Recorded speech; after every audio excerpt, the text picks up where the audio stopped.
guys, welcome back to another video. Yesterday was a massive day in the world of Redfall and Xbox first-party games, as all of the hands-on previews were released for Redfall. And if you go and watch some of them, I watched a bunch of them. Game looks absolutely incredible. My hype level now is at a new level. I can't wait to play this game. From everything that they showed off, everything that they talked about. The atmosphere looks amazing. The gunplay looks and sounds incredible. The world itself looks like it'll be very interesting to explore. The enemies look like a ton of fun, especially how you have to stab the vampires in the heart to kill them, and just like the particle effects that come off them. Game looks incredible. So definitely go check out all of those preview videos. You will want to watch them if you're interested in Redfall. But we also got this here from WCCF Tech, which they did an interview with Harvey Smith, who is the creative director on this game at Arcane Studios. And he gives us just a ton more information on what we can expect out of this game and what we can expect to play, how the world's going to develop in terms of it being procedurally generated. Is this going to be a game that is specifically for co-op, or is it going to be good for single player? All of the type of stuff, he goes over it. I'm not going to go over the entire interview because there is a lot of info in here, and you can go and read it if you really want to know everything he talks about, but I do want to touch on some of the things that have me excited. So first of all, as I mentioned, this is a game that can completely be played single player experience. Even though this is, they are promoting co-op, that you're going to have a great time playing with your friends, everybody having different abilities. It will allow you to take on missions in different ways. They've definitely created a game that will give an incredible single player experience. And specifically here is what Harvey Smith says. Well, the question is, will there be support for AI bots? Was that ever something that they had thought about? And he says, from minute one, we knew that was not the focus because we wanted to make the single player game as important as the co-op version. And so as soon as you have the AI bots with you, you don't feel the same. It would feel like a Left 4 Dead, which is a great game. I love it, but for a single player, you really want to be alone. And that's one of the main things. When they first showed off Redfall, I was in that group of people who thought this was a Left 4 Dead clone. Like, they were just coming out. It's going to be co-op, not very much single player. You're just going to be going through. And I enjoy Left 4 Dead as well, but I thought this was going to be an exact clone of Left 4 Dead, but with vampires. That's obviously not the case. From everything that we have seen, this is going to be a deep experience with story, a deep single player experience. You don't have to play with people, and it's great to see that they built the game like that. In fact, there have been lots of comparisons recently about Far Cry 6 or Far Cry in general and this game, which I absolutely love Far Cry, and that's cool to see because from the open world that we've seen in these previews, the atmosphere, the world itself just looks awesome. And you're going to be going out and exploring and finding new things, taking on nests, lots of side missions. There's just going to be a lot to do in this game. Now, one of the things that people may expect to be a major focus of Redfall is the boss fights. Now, there are boss fights in the game. He says there are 4 boss fights in the game, but that isn't the real focus of the gameplay. They say the real focus is the wandering of the open world. And again, don't take my word for it. Go watch the previews and you'll understand why that would be the focus, because of the atmosphere of the world, everything that we've seen so far. I mean, I haven't played it, and maybe all the previews are lying, but I'm very doubtful. It makes sense why they've made wandering and exploration as the main focus for the game, which again, extremely excited about. Now, content. It is an open world. They say it's their biggest game, I believe, that they have made. I don't think it's going to be like the most massive open world out there, but it is an open world. You are traversing by foot only. There is no vehicles like in Far Cry, but everything within this open world is procedurally generated. So you're not going to see the same thing twice as you're going through. It says in the open world, the encounters you have along the way are procedural. So those will be different every time. Talks about the different encounters, like people standing around a fire barrel. There are cultists who aren't vampires who are enemies in the game, and then there are vampires. And they also talk about how the actual power of these enemies are going to be different every single time you go to that same area. It will be different in the sense that maybe you will get an NPC that is an elite that have a special traits. One of the traits that they do mention here is that a cultist has a trait called favored, where if you kill the cultist, a vampire will teleport and be like, this was my favorite human and I'm going to fight you now. So there's all that type of stuff that's going to change as you go through the world. You're going to be able to experience that when the game comes out. There is a day and night cycle, which that's always fun because obviously during the day, the vampires aren't going to be as effective or like barely effective compared to the night cycle. There are character levels, which, I mean, everyone expected that. The character level cap is 40. And there also are weapon levels. And he says here, that you're going to want to be looking for good guns, because they say you can out level your guns, and then you want to find a good gun that is on your level. So obviously you're going to want to be finding loot. One of the things here, it's like Far Cry. If you've played Far Cry, you're getting loot, you're upgrading, you're finding weapons, all that type of stuff. That's all going to be here in Redfall, which means that you can probably spend hours and hours and hours in this game. They do say, though, that you will be able to finish this game in 20 hours if you race through it. So 20 hours, I mean, to me, it's like almost a perfect length of a game. If you just wanting to experience the campaign, it's not insanely long. And it's not too short, but it's like 20 hours if you just want to play the narrative, get through the campaign, all that type of stuff. But there's obviously going to be way more stuff to do, because like they say here, there are safe houses and nests and exploration of the world. And then we got this. This is great to see. This is probably one of the most exciting things that they did announce here, but because I mean, the best way to experience all the things that I've mentioned is just go watch those previews. But this is the most exciting thing, I think, and it is the post-launch of this game. They say we try to be very clear that there are no microtransactions and there is no store in the game. If you find a costume in the game, then you can have it. As simple as that. Other than that, Redfall will be our most supported game post-launch. We went with a server model so we can update the game constantly. If we see a lot of people falling from ladders and dying, we can update the ladder code. If we see that nobody is playing this character, we can tweak this character and make them more appealing. We have plans for additional guns, costumes, monsters, characters, and more that we can't talk about right now. But we have a strong year of updates, and it's all either in the current game or it will be DLC. We try to do it as fairly as possible for people. So that's incredible. They're going to be supporting this game and adding new characters, which I think is the most exciting thing out of all of this, because all of the characters have their own abilities, and all of these abilities you're going to want to use what's best for your playstyle and help you get through the world and stuff. But now they're going to be adding new characters, new abilities.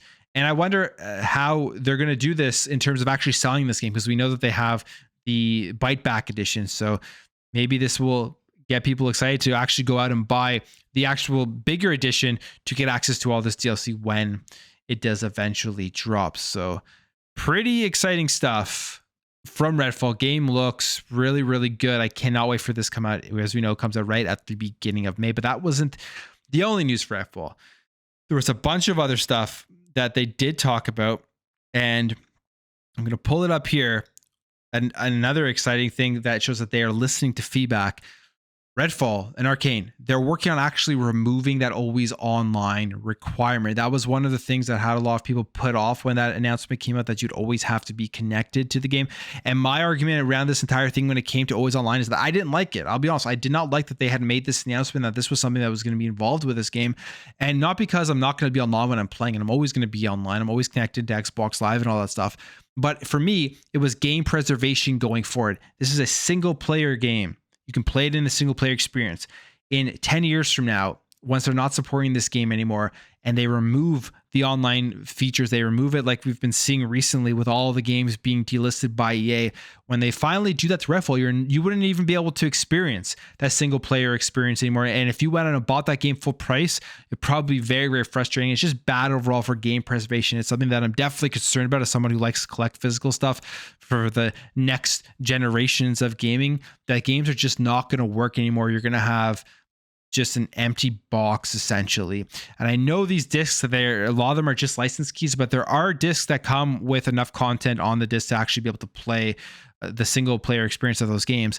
So that was my concern when it came to it always be online. But now it looks like they have listened to everybody's feedback and they're working on getting rid of this. They say here, there are people who live in places where there are outages, or their broadband is shitty, or they're competing with their family members because their mom's streaming a movie or their brother's on another device. And I think it is a legitimate critique. And because of that stuff, Harvey Smith confirms that the studio has heard the feedback from the players who want to be able to go through Redfall offline, and developers are currently working on removing the requirement when you aren't playing co-op. So great news.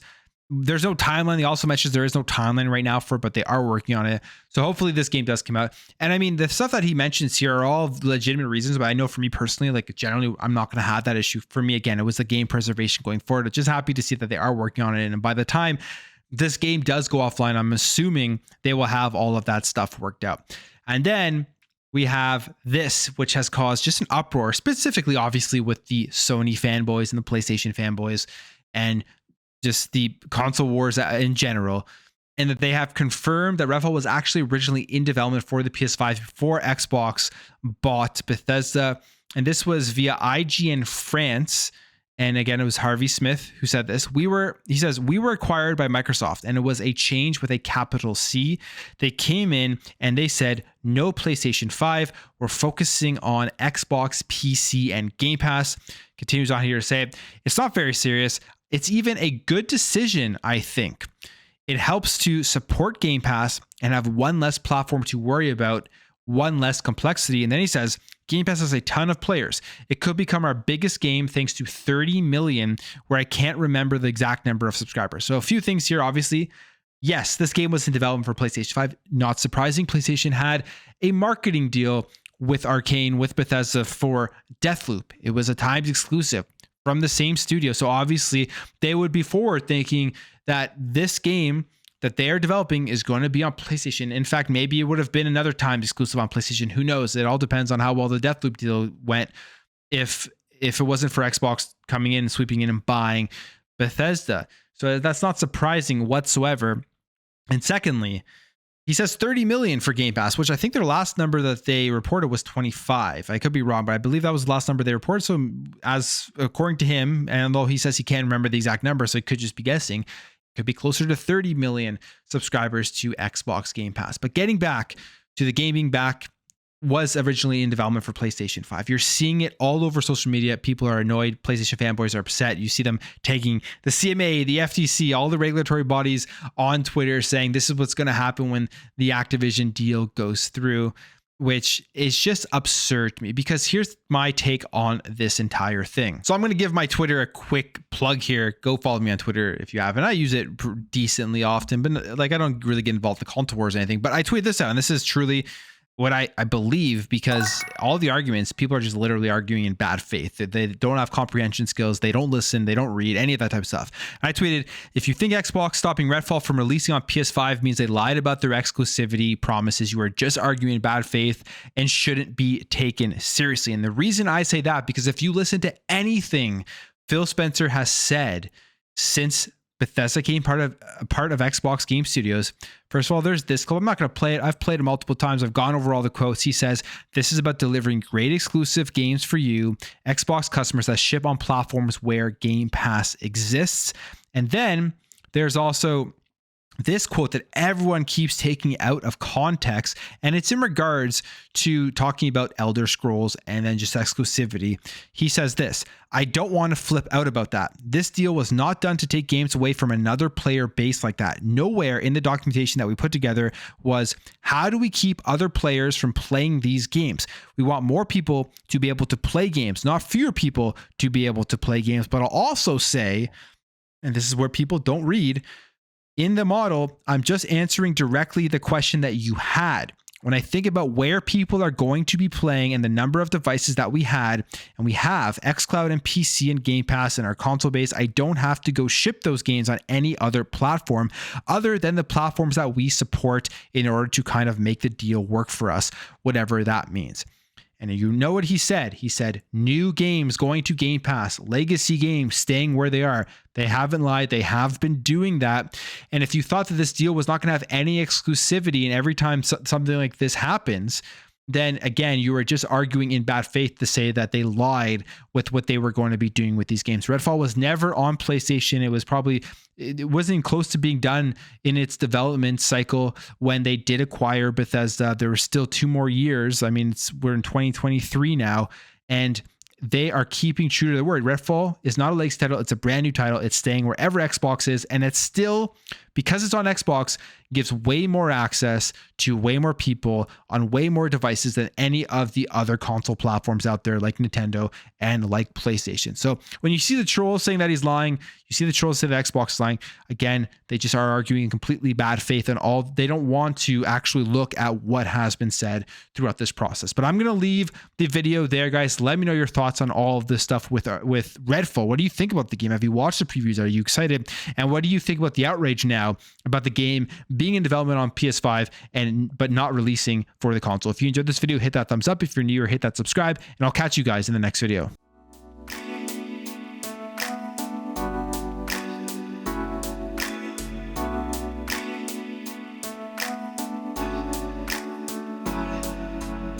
We'll be right back.